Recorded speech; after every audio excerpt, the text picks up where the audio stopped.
कोई इशू? चलो class now intent accurate be silent. अब चलो शांत हो जाओ, शुरू करते हैं। बैठ जाओ बाकी लोग। कल तो तुम लोग भटूरे खाने में व्यस्त थे।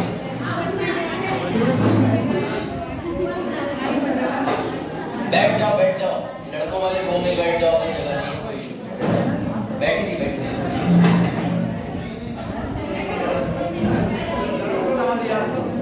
बैठ गए। चलो शुरू करते हैं, ठीक है ना। कल जो लोग आए थे और कल से पहले पिछले हफ्ते वाले लेक्चर में जो लोग आए थे, तो हम लोगों ने प्रश्न सीखे थे। कौन कौन से? प्रश्न काल की बात करी। प्रश्न काल के अंदर 3 तरीके के मुख्य प्रश्न होते हैं। कौन कौन से? स्टार्ट यानी तारांकित। शाबाश। आज हम लोग जिस चीज की बात करने वाले हैं, ठीक है ना, उससे पहले तुम्हें लास्ट टाइम इंसिडेंट याद होगा, ठीक है? नहीं याद है तो मैं तुम्हारा एग्जांपल दे देता हूँ कि कल क्लास हमारी 5 बजे चलेगी, ठीक है, शाम को। हाँ, कल 5 बजे क्लास होगी, 5 से 7। कितने लोग सहमत आ जाएंगे? बताओ नहीं, सीरियसली 5 से 7।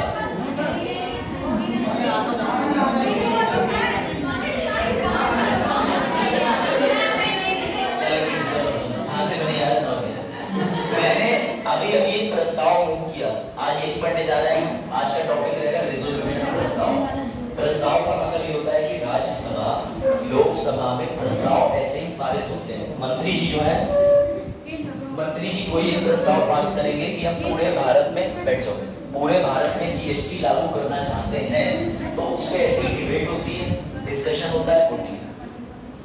पर्दे बंद कर दो इधर के पर्दे में, क्लोज द कर्टेन्स। लाइट कहाँ की? अच्छा, उससे बैलेंस हो जाएगा ये।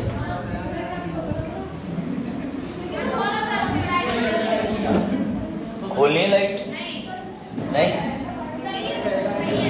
ठीक है, चलो फिर वापस आ जाओ। चलो भैया देख लो।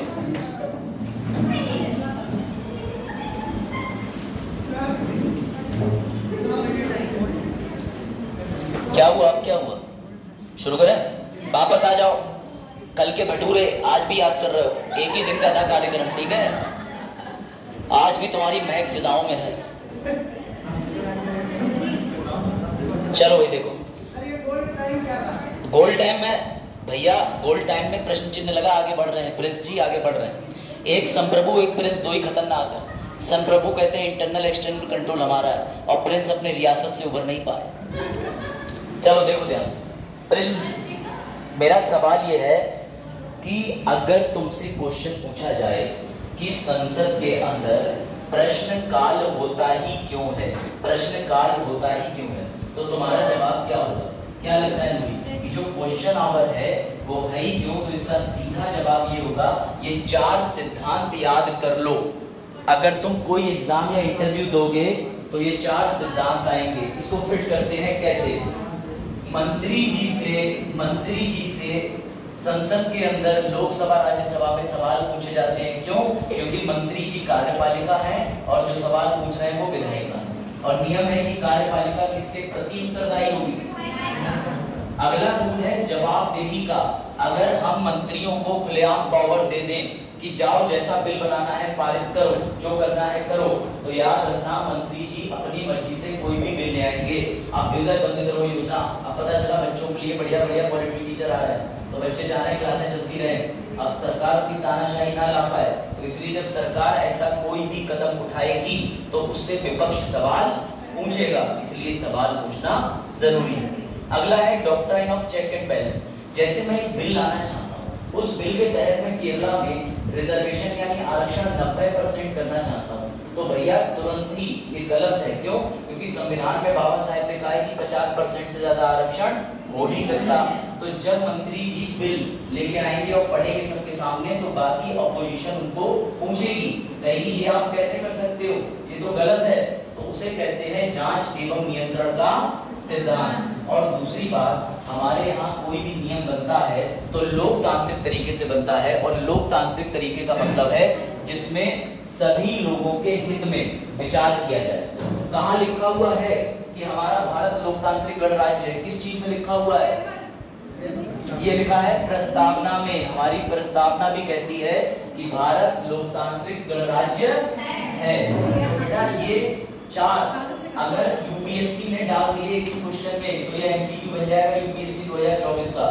तुम्हें लगेगा अरे जवाब क्यों पूछते हैं, कार्यपालिका उत्तरदायी ठीक, अकाउंटेबिलिटी ठीक, doctrine of check and balance ठीक, डेमोक्रेटिक रिपब्लिक ठीक। तो याद रखना ये चारों सिद्धांत हैं जो मदद करते हैं संसद के अंदर प्रश्न पूछने में, उत्तर देने में। क्या प्रश्न काल खत्म किया जा सकता है? कभी नहीं। प्रश्न काल खत्म कर दोगे तो मंत्री से कौन पूछेगा तुम्हारी भैंस कहाँ गई, चारा कौन खा गया? अखबार में पढ़े थे किससे, चारा लालू जी मतलब भैंस खा गई। नहीं समझ, चलो जो बच्चे अखबार पढ़ते हैं वो समझ रहे होंगे। क्यों राज? समझ गए थे? चलो ये है रूल, 4 रूल है क्वेश्चन आवर के। क्वेश्चन 3 रूल 4, ठीक है बच्चों? क्वेश्चन 3 थे, रूल 4। अब चलो आगे बढ़ते हैं। इसके बारे में मैं तुम्हें थोड़ी सी चीज बता चुका हूं, लेकिन फिर भी मैं इसके बारे में तुम्हें स्टेटमेंट बता दे रहा हूं। देखो संसद के अंदर लोकसभा राज्यसभा तो होते ही हैं, तो सबको पता है, लेकिन लोकसभा राज्यसभा करते क्या है? तो सर आपने बताया था कि 11 से 12 बजे तक तो सवाल पूछते हैं, 12 से 1 बजे तक शून्यकाल होता है जिसमें वो नया आगे क्या करना है उसके नियम बनाते हैं। 2 से 6 बजे तक क्या करते हैं? 2 से 6 बजे तक बेटा ये करते हैं, ये प्रस्ताव। कोई डाउट तो नहीं कोई इधर पीछे? 2 से 6 बजे तक लोकसभा प्रस्ताव पारित करती है, राज्यसभा कितने से कितने बजे तक? 2 से 5। आज तुम्हें प्रस्ताव पढ़ने में बड़ा मजा आएगा, क्योंकि प्रस्ताव के अंदर तुम्हें ट्विस्ट देखने को मिलेगी कि आखिर ये प्रस्ताव होता क्या है। चलो ध्रुव से शुरू करते हैं। ध्रुव, प्रस्ताव लोकसभा राज्यसभा दोनों में पारित होते हैं किसी एक में? Very good. लोकसभा भी प्रस्ताव पे काम करती है, राज्यसभा। अब भी कोई ऐसा जिसे प्रस्ताव ना बताओ तो सुन लो। सरकार ने जीएसटी लागू करा, उससे पहले उसने एक कागज लिया, उस पर लिखा है जीएसटी, और जाके चले गए राज्यसभा। राज्यसभा में पढ़े, बोले जीएसटी लागू करना चाहते हैं, बेटा ये प्रस्ताव। ऐसे ही उन्होंने वो पर्चा पकड़ा, लोकसभा चले गए, बोले जीएसटी, तो ये प्रस्ताव है। अब अगर लोकसभा ने हाथ 50% प्लस में खड़े कर दिए कि जीएसटी लेके आओ, बढ़िया बिल है, तो वो बन जाएगा जीएसटी एक्ट। राज्यसभा ने भी कह दिया बहुत बढ़िया बिल है, तो वो बन जाएगा एक्ट। ये काम संसद करती है। कोई भी जब बिल आता है तो उसको पास करने के लिए दोनों सदन में डीडीवी होता है, यानी डिबेट, डिस्कशन, वोटिंग। ये तो था तुम्हारा रिवीजन। अब आज आगे बढ़ते हैं। सर ये प्रस्ताव होते कितने प्रकार के हैं? तो लो तुम खुद बताओ। ये वाला प्रस्ताव आप में से डिस्कस कर चुका हूं कई बच्चों के साथ। कौन बताएगा कि स्थगन या अनिश्चित काल के लिए स्थगन प्रस्ताव क्या होता है? बताओ प्लीज। हम लोगों ने एडजॉर्नमेंट सिनेड कर लिया, क्या होता है? सबसे पहला प्रस्ताव एडजॉर्नमेंट सिनेड क्या होता है? कर चुके हैं? वो सर मुझे उस दिन दिख नहीं रहा था, मोतियाबिंद वाला चश्मा लग गया था। हाँ बताओ क्या होता है? बताओ नहीं पता है यार? हाँ सुनो।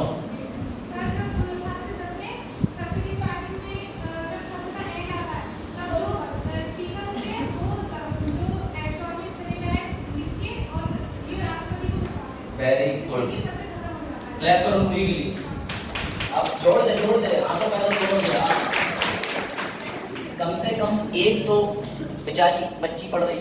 चलो देखो ध्यान से, एडजॉर्नमेंट सिनेड आई। आप समझो संसद के अंदर 3 सत्र होते हैं। बीएमडब्ल्यू गाड़ी, सर गाड़ी कहां से आ गई संसद में? बेटा बजट, मॉनसून, विंटर, यानी कि बजट सत्र, मानसून सत्र, शीतकालीन सत्र।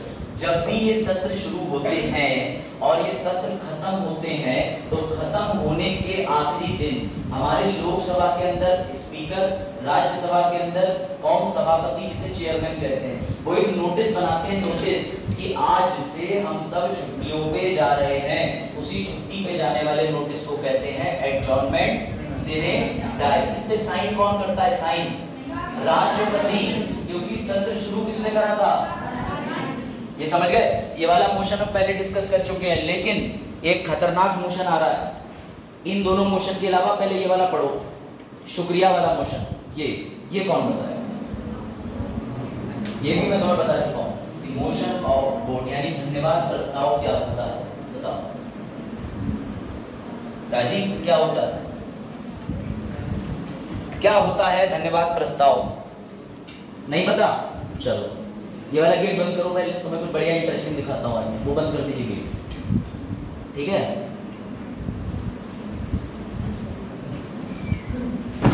कर दिया बंद? लाइटिंग बंद है ना?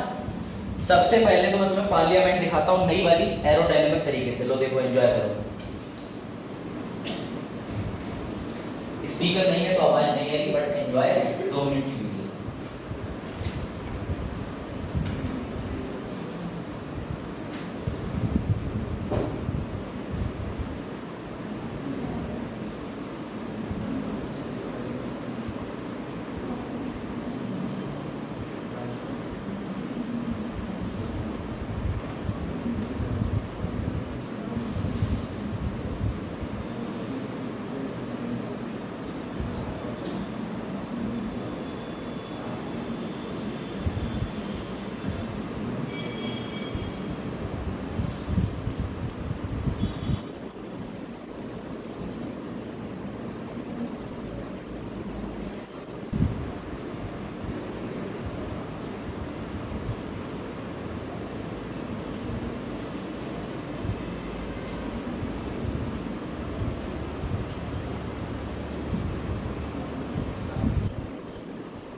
कम से कम क्लैप तो कर दो इंडिया के लिए, ठीक है। अब अगर साउंड होती तो तुम लोगों को आनंद आ जाता। अब मैं तुम्हें सिर्फ 1 मिनट की एक क्लिप और दिखाऊंगा, जिसके बाद में तुम्हें प्रस्ताव से अवगत कराऊंगा, ठीक है। मैं यही सब करता रहता हूँ, मुझे ऐसे बताता। ये देखो, राष्ट्रगान था लास्ट में, लेकिन अब क्या नहीं। ये देखो जी, क्या स्पीकर मेरे बस में नहीं है, सॉरी। अगर मेरे बस में होता तो मैं तुम्हें 3D साउंड सुनता था। चिड़िया चहक रही थी और आवाज़ नहीं कान में पड़ रही। चलो देखो, ध्यान से समझना। ये सदन की कार्रवाई से नीचे एक जो नीली पट्टी चल रही है, अगर तुम्हें दिख रही है तो लिखा है राष्ट्रपति के अभिभाषण पर धन्यवाद प्रस्ताव। क्योंकि जो प्रैक्टिकल है वो दिखा के कराने का मजा ही कुछ और, समझे। तो ये तुम्हें मैं पूरी कार्रवाई बताऊंगा कि भी क्या चल रही है। पहले ये देखो, हरे रंग से लोकसभा लिखा है, ठीक है। ये राज्यसभा में भी होता है, लोकसभा में भी होता है। बताता हूँ तुम्हें क्या कर रहा है। अब मेरी बात समझना ध्यान से। ये अभी 8 फरवरी की डेट का है। लोकसभा राज्यसभा में अगर कोई नई सरकार जाती है, मेरी बात समझना, 2 बार धन्यवाद प्रस्ताव करा जाता है। कब? जब नया सत्र शुरू होता है। जितने बच्चे बैठे हैं ध्यान से सुनना। जब भी नया सत्र शुरू होता है, जैसे जनवरी आई तो नया साल मनाने चले गए, लेकिन संसद के सभी लोग इकट्ठे हो गए, बोले हमें भी तो नए साल पे कुछ करना है।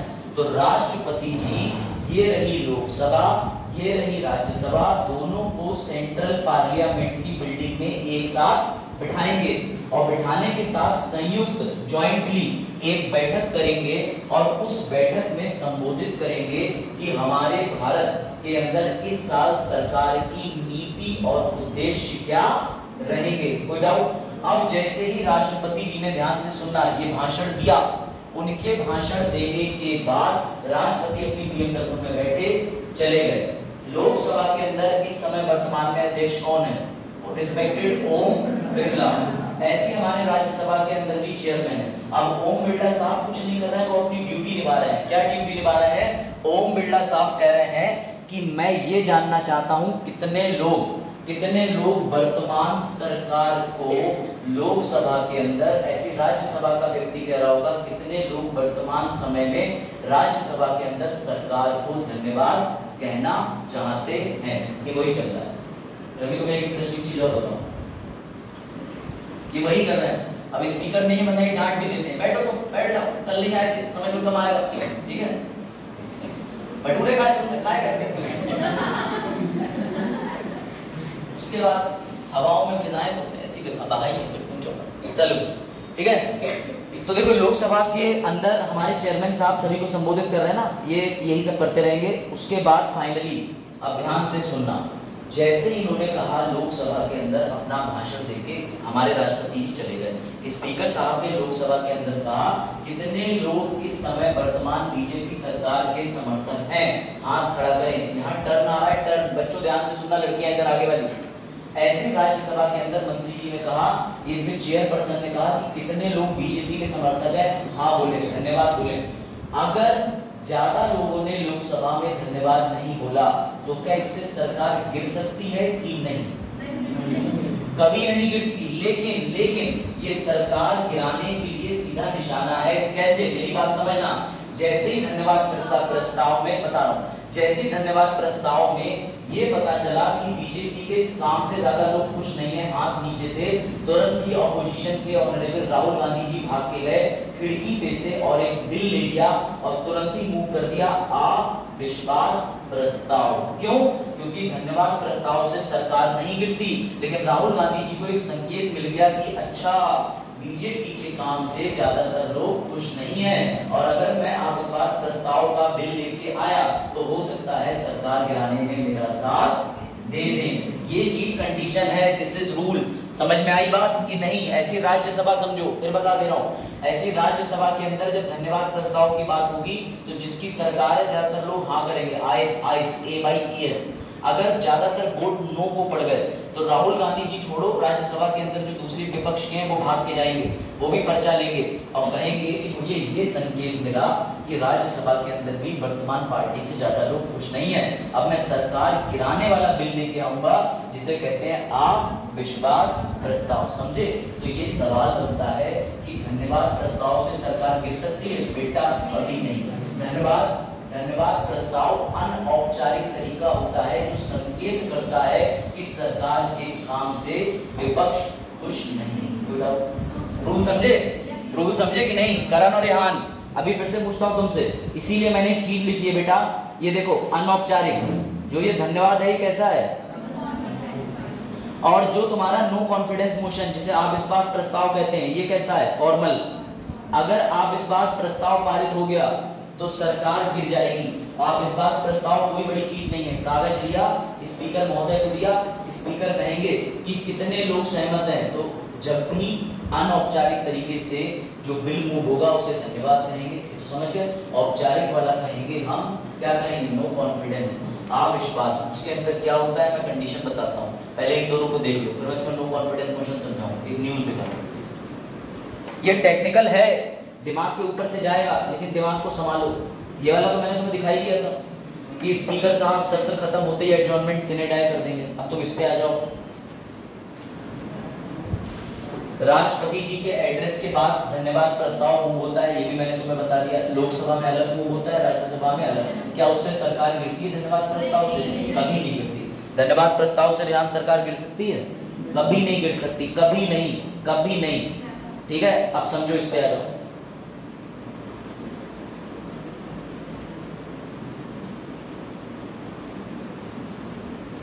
सवाल ये है तो फिर सर ये अविश्वास प्रस्ताव होता है बेटा? अविश्वास प्रस्ताव सरकार के विरुद्ध तुम समय समय पे ला सकते हो, मेरी बात ध्यान रखना, लेकिन कम से कम 2 अविश्वास प्रस्ताव लाने के बीच में 6 महीने का गैप रखना पड़ेगा, वरना तो तुम सरकार को डिस्टर्ब करते रहोगे कि अभी लाए, कल फिर ले आए, आज फिर लाए, परसों फिर ले आए। अविश्वास प्रस्ताव का मतलब मैं तुम्हें बता देता हूँ कैसे।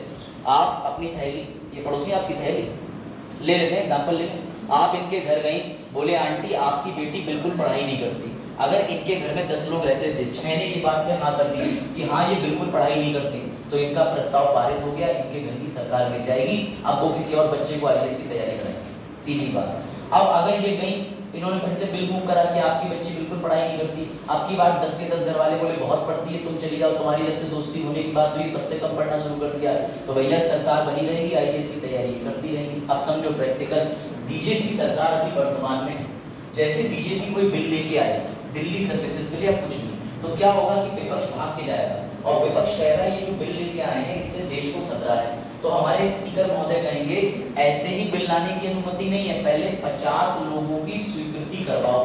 तो हमारे राहुल गांधी जी वहां खड़े होकर कहेंगे 50 लोग सरकार के काम से नाखुश हैं, हाथ खड़ा करें, तो पहले तो 50 लोग चाहिए। तो स्पीकर को लगेगा मामला गंभीर है, क्योंकि बिल मूव करने के लिए 50 लोग तो राजी हो गए, तो स्पीकर साहब जब बिल को पढ़ेंगे तब वो दोबारा वोटिंग करवाएंगे। वोटिंग का मतलब कहेंगे अब बताओ कितने लोग बीजेपी सरकार से खुश नहीं है। अगर ज्यादा वोट पड़ गए तो बीजेपी सरकार को अब गिरना पड़ेगा, क्योंकि वो विश्वास खो चुकी है, बात समझे कि नहीं। लेकिन अगर ज्यादा वोट नहीं पड़े तो बीजेपी सरकार बनी रहेगी। इसे कहते हैं अविश्वास प्रस्ताव। इसके लिए 50 सदस्य चाहिए लाने के लिए, और गिराने के लिए कितने चाहिए? मेजॉरिटी, बहुमत 50% से ज्यादा। अगर लोगों ने कह दिया कि भैया हमें नहीं चाहिए सबका साथ सबका विकास, हम नहीं दे रहे वोट, तो सरकार गिर जाएगी। सर फिर क्या होगा? अगर सरकार 5 साल से पहले गिर गई तो देश में दोबारा इलेक्शन होगा, ध्यान रखना, दोबारा चुनाव होगा। और सरकार अगर गिर गई तो सरकार को एक मौका दिया जाता है कि तुम दूसरी सरकारों के साथ मिलकर गठबंधन करो, अगर उसमें भी गिर गई तो सरकार गई। ये सब कॉम्प्लिकेटेड चीजें हैं, लेकिन तुम समझ जाओगे कैसे, अभी बताता हूं।